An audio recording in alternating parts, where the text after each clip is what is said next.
ওই ইয়া দিবেন সিম ডিরেক্টর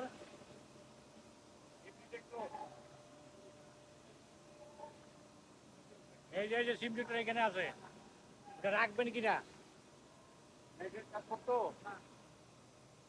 আমার এই সেন্সর মনে হয় ভালো। হ্যাঁ,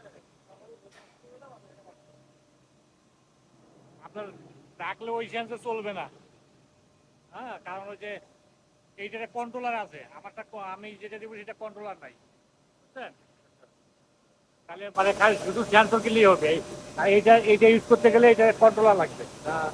আপনি কি এটা দিয়েই করে দিবেন নাকি নতুন সেন্সর দিবেন? আমি করলে নতুন সেন্সর। তাহলে তো ওটা আপনার ডিভাইস যেটা লাগবে ওটা দিবেন। সেন্সর সেন্সর দিয়ে হবে না। আমার কোনো একটা ডিভাইস লাগবে না। আর আপনার তো এই সময় থেকে আপনি করে দেবেন, তাই না? হ্যাঁ, হ্যাঁ, তাহলে সমস্যা নেই। শুধু সেন্সরের প্রাইসটা উঠবে। বুঝতে পারছি। এটা নষ্ট হয়ে যাবে না, আপনি এটা এটা দিয়ে হবে না। এখন স্যাম্পল মেশিন অনেকে রাখতে জানে, সেটা রাখবে কিনা কনফার্ম হতে হবে। তাহলে আপনার দেখা যায় এটা জন্য আমার দাম বেড়ে গেল, বুঝলেন নাই, প্রাইস হাই হয়ে গেল, হ্যাঁ, বুঝতে পারছি। তখন আর ইয়া করলো না। আপনাদের ওই এক দুই কাজ করে নাকি?